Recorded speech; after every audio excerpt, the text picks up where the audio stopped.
Il est des heures où le monde n'est plus qu'une onde, où le temps lui-même retient son souffle pour ne pas briser l'instant. Une nuit qui ne commence pas mais qui enveloppe comme une substance que l'on respire. Un silence qui n'est pas un vide mais une matière invisible unissant ce que le jour s'obstine à séparer.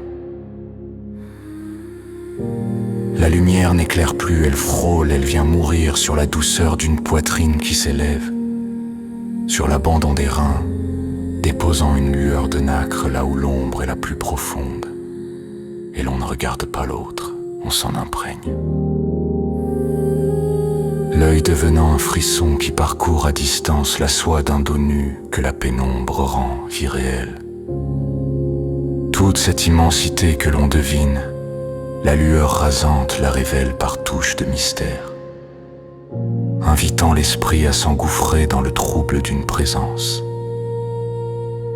où chaque caresse de l'air devient un horizon, et chaque ombre une promesse que l'obscurité garde précieusement. On respire cette densité nouvelle, ce rayonnement de peau qui s'élève et qui égare, changeant l'espace en une attente constante. Dans ce suspense, le mouvement s'invente une mesure inconnue. On écoute le voyage d'une respiration, ce soulèvement régulier qui trahit la vie.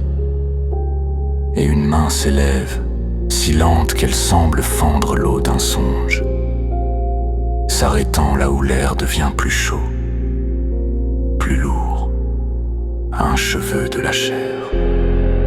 C'est un royaume où le moindre tressaillement devient une confidence, une dérive où l'on s'égare volontairement pour mieux ressentir l'imminence de l'autre. La chaleur émane comme un chant sourd, une onde qui traverse l'invisible, créant un pont de pure sensation là où la main n'a pas encore osé se poser. L'attente devient une nourriture, un délice que l'on garde sous la langue, savourant la lenteur de chaque seconde qui s'étire comme une soie que l'on n'en finit plus de dévider. On devient l'ombre de ce que l'on contemple, une présence qui s'efface pour ne laisser que le frémissement.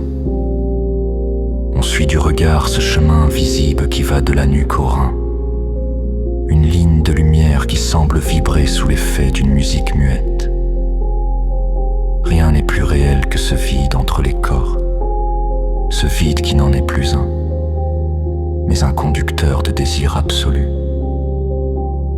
Le corps répond avant le geste, le duvet qui se hérisse sous la chaleur qui irradie. On suit le sillage d'une épaule sans jamais la presser, simple ligne de feu que l'on dessine dans l'invisible.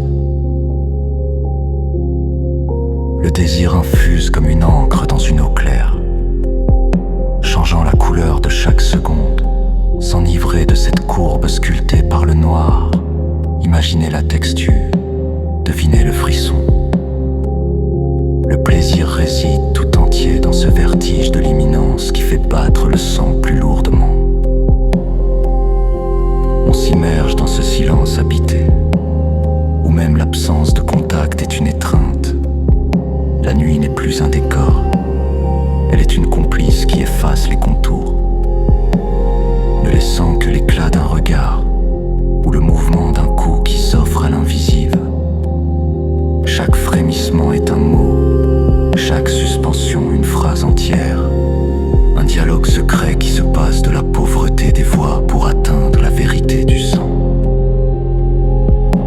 Le moindre souffle est une onde parcourant l'été.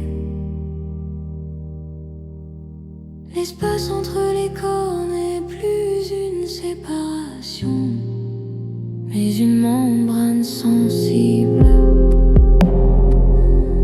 Où chaque battement de cœur de l'un vient résonner